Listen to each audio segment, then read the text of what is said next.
अगर हमारे देश की अर्थव्यवस्था चल रही है, अगर हमारे देश के अंदर कोई विकास हो रहा है, अगर आज हमारा देश इस कोरोना महामारी के बाद पूरी ताकत के साथ इस दुनिया के अंदर भूखमरी से बचकर अगर खड़ा हुआ है, तो उसकी कोई बड़ी वजह है तो वो किसान है। दुनिया के अंदर जब सारे उद्योग बंद हो गए थे, जब सारे कारखाने कोरोना काल के अंदर लॉकडाउन के अंदर बंद हो गए थे, तो इसमें एक इंसान और एक आदमी था जो इस देश के लिए रोजी रोटी पैदा कर रहा था, और वो कोई था तो किसान था।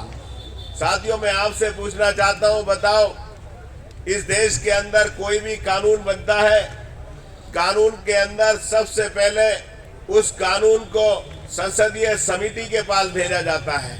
संसदीय समिति के अंदर हर पार्टी के कार्यकर्ता, हर पार्टी के नेता, सांसद जो संसद होते हैं, वो कार्य संसदीय समिति के सदस्य होते हैं, और वो उसके अंदर अपनी राय, अपनी पार्टी की राय और किसानों की राय व्यक्त करते हैं। उसके बाद वो संसदीय समिति जो भी किसानों के संगठन पूरे देश के अंदर है, उनसे राय लेती है। उसके बाद एक अखबार के अंदर प्रकाशित किया जाता है कि हम इस तरह का कानून लाना चाहते हैं, और जिसको अपनी राय देनी है वो अपनी राय दे ले, और लोग अपनी राय देते हैं। उसके बाद वो कानून समिति के पास जाता है, और समिति उसको बाद फिर मंत्रालय के अंदर भेजती है, और मंत्रालय उसको फिर सदन के अंदर पेश कराता है। साथियों, मैं पूछना चाहता हूं, बताओ साथियों, पूछो इन भारतीय जनता पार्टी के नेताओं से, पूछो देश के उन कृषि मंत्री जी से कि ये 3 जो कृषि कानून आप लेकर आए हो, कौन से किसान इसकी मांग कर रहे थे, कौन से संगठन इसकी मांग कर रहे थे, कौन वो आदमी थे जिन्होंने कहा था कि हमारी खेती का कॉन्ट्रैक्ट अंबानी अडानी को दे दो, कौन वो किसान थे जो ये कह रहे थे कि हमारे पूरे भंडारण का अधिकार इन सारे बड़े बड़े उद्योगपति को दे दो। साथियों, मैं आपसे ये बात कहना चाहता हूं, ये सिर्फ भारतीय जनता पार्टी अडानी और अंबानी और उद्योगपतियों को फायदा पहुंचाना चाहती है, इसलिए ये 3 कानून लेकर आए।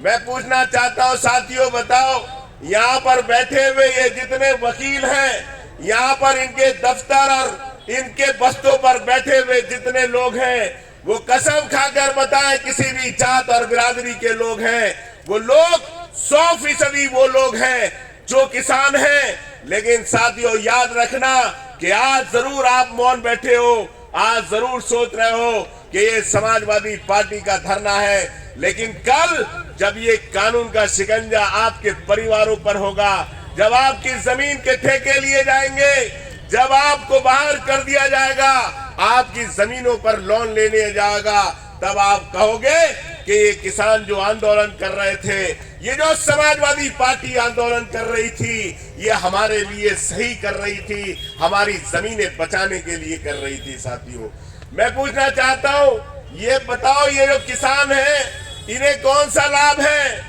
बताओ साथियों, जो चंद्रशेखर आजाद, भगत सिंह, अशफाक उल्लाह खां, राम प्रसाद बिस्मिल, क्या उन्होंने फांसी खाई? किस लिए फांसी खाई?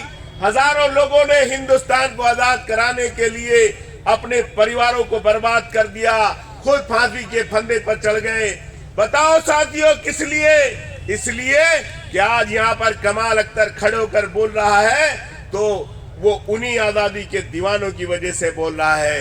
अगर किसान आज धरना दे रहे हैं, तो कौन सा बात है वो? सोचो साथियों, ये किसान हमें बचाने के लिए, हमारी जमीनें बचाने के लिए, हमारे घर परिवार को बचाने के लिए ये किसान लड़ रहे हैं। आज भारतीय जनता पार्टी को जब कोई मौका नहीं मिला, तो खुद आंदोलन को हिंसात्मक करना चाहती है। उसके मंत्रियों के बेटे गाड़ियां चलाकर किसानों की हत्या करते हैं। बताओ साथियों, जब कोई भी बड़ा नेता कहीं पर आता है और LIU और इंटेलिजेंस ये इंफॉर्मेशन देती है कि आपको प्रोग्राम नहीं करना चाहिए, तो देश के प्रधानमंत्री तक अपने कार्यक्रम रद्द कर देते हैं। लेकिन उत्तर प्रदेश के मुख्यमंत्री जी किसानों से बहस लगाकर कार्यक्रम कर देते हैं और आज किसानों के घर पर मातम पसरा हुआ है। आज किसानों की मौत हो गई, 15 किसान जिंदगी मौत से लड़ रहे हैं। मैं कहना चाहता हूं साथियों, आप बताओ, आप ये सोचो कि इस देश के अंदर किस तरफ ये भारतीय जनता पार्टी ले जाना चाहती है। मैं ज्यादा लंबी बात नहीं करूंगा, मैं सिर्फ इतना कहूंगा कि साजिश है इस आंदोलन को खत्म करने की, ये साजिश है भारतीय जनता पार्टी की। हम मांग करते हैं कि किसानों को 2 करोड़ का मुआवजा और उनके परिवार को नौकरी मिलनी चाहिए।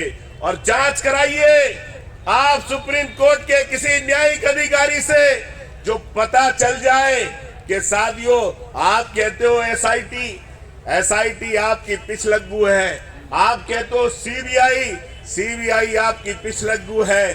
जब ईडी, सीबीआई, एटीएस से आप अपने मुखालिफों को अपनी तरफ करने में इस्तेमाल करते हो, तो ये कहां भारतीय जनता पार्टी के लोगों के खिलाफ रिपोर्ट दे देगी। मैं मांग करता हूं सुप्रीम कोर्ट के किसी न्यायिक अधिकारी से जांच कराओ, पर्दा साफ हो जाएगा। ये साजिश भारतीय जनता पार्टी के लोगों की है। आप याद रखना, आप लोगों से अभी बहुत साजिशें होंगी, उत्तर प्रदेश के अंदर साजिश होगी।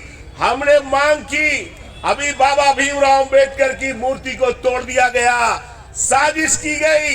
यही भारतीय जनता पार्टी के लोग थे जिन्होंने बाबा साहब की मूर्ति के ऊपर तोड़फोड़ की और फिर गुर्जर भाइयों के खिलाफ मुकदमा लिखवाया। हम लोगों ने मांग की कि मांग करो, जो लोग भी मूर्ति को तोड़ने वाले लोग हैं, वो कोई भी हैं, उनके खिलाफ कार्रवाई होनी चाहिए।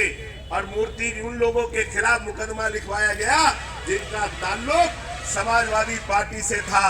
वो सिर्फ इसलिए कि जाट समाज को भड़का दिया जाए कि साहब समाजवादी से पार्टी मुतालिक बाबा साहब की मूर्ति को तोड़ा है, और गुर्जरों को भड़का दिया जाए कि देखो तुम्हारे खिलाफ मुकदमा लिखवा दिया गया। हम आज भी मांग करते हैं कि आप जांच कराइए और देखिए, कमाल अख्तर दावे के साथ कहता है अगर फूलपुर में बाबा साहब की टूटी हुई मूर्ति की जांच कराई जाएगी तो उसमें जरूर आरएसएस और भारतीय जनता पार्टी के लोगों का हाथ निकलेगा। ये दावा कमाल अख्तर का है। साथियों आप इतनी बड़ी तादाद में आए। आज हमारे नेता अखिलेश यादव जी को गिरफ्तार कर लिया गया। सिर्फ किस लिए गिरफ्तार कर लिया गया? इसलिए कि वो उन परिवारों से मिलने जा रहे थे, उन परिवारों को सत्तावना देने जा रहे थे। क्या इस मुल्क के अंदर किसी के घर में गमी में कोई नहीं जा सकता? क्या किसी के घर में परिवार में मौत हो तो कोई उसकी आत्मा की शांति के लिए प्रार्थना नहीं कर सकता? ये भी सरकार से पूछना पड़ेगा, ये भी सरकार से अनुमति लेनी पड़ेगी।